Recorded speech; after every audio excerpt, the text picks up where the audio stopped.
problem with Obamacare is still fundamentally the same. The law is broken. It's raising costs for American families. It's raising costs for small businesses. And it's just fundamentally broken.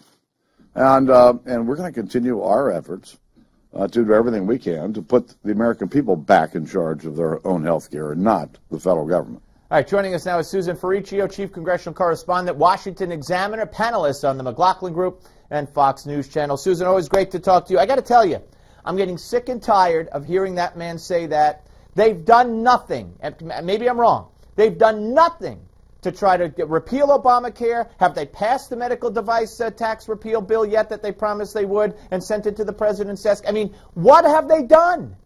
Well, you got to give them some time, too, because the Senate has been in the majority only, in the hands of Republicans, rather, only for a few months. So the House has, you know, as everybody knows, has voted for 60-odd bills, that's 6-0, that repeal either parts of the law or all of the law or somehow undermine the law.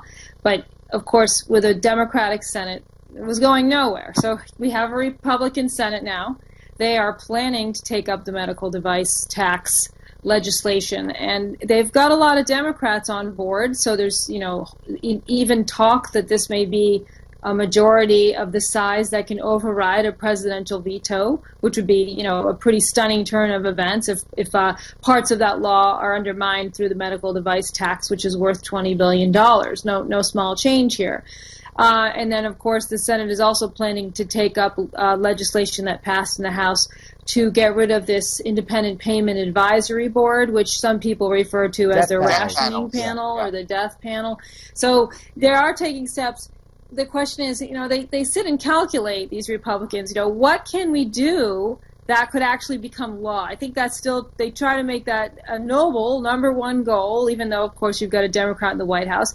And then the other argument that I think is churning through their brains is that we need to win the White House, so we need to temper our behavior so we can get a Republican in the White House, and then we've got the trifecta here of, potentially rather, of 2 houses of Congress and the White House in the hands of Republicans. No, I agree. And they can move the ball even further. I mean, this is the way politics works in slow creeping steps. So I know the public is impatient because they're looking at their health care costs. They're looking at the way they can't buy the health care they could in the past, and the limited networks, and the premiums that are bigger than they thought, and the out-of-pocket, all that stuff. But the fact of the matter is the law is now bolstered by the Supreme Court ruling, and I'm wondering, Steve, how this recent ruling is going to change the minds or increase the fortitude amongst wavering Democrats who might be the ones who are willing to vote along with Republicans on the bill. These things do play into the minds of Democrats. Even those who didn't like the medical device tax, they may be feeling a little less confident about siding with Republicans on some of these more unpopular, the repeal of some of the more unpopular parts of the law.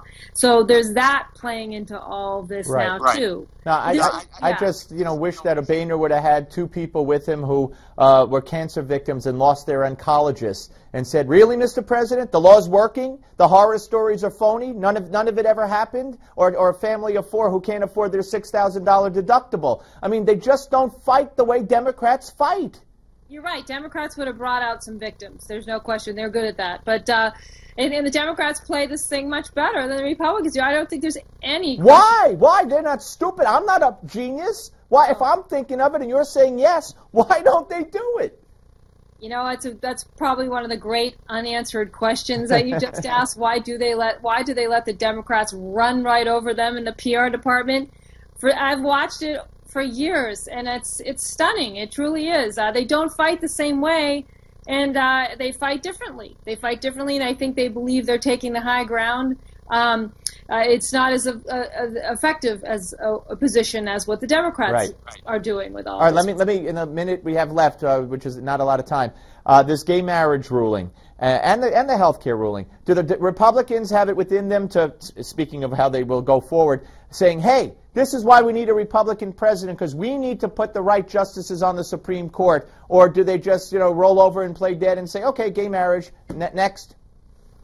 Well, they are saying that. In fact, yesterday they were saying how we need to put a Republican in the White House to repeal the health care law because that's the only way it can be done at this point. So that's a realistic point of view. So the Supreme Court is don't forget, I think Justice Kennedy was appointed by Ronald Reagan, right? Yeah. So, Justice Roberts was appointed by George Bush. It's a hard one, but still they could try to make the case. But I have heard Republicans talk about that, about appointing more conservative more conservative justices to the Supreme Court. That's certainly been some of the part of the talking points that the GOP has put out today. I think right now they're just trying to get their footing. They've had a 1-2 punch basically over the past couple days.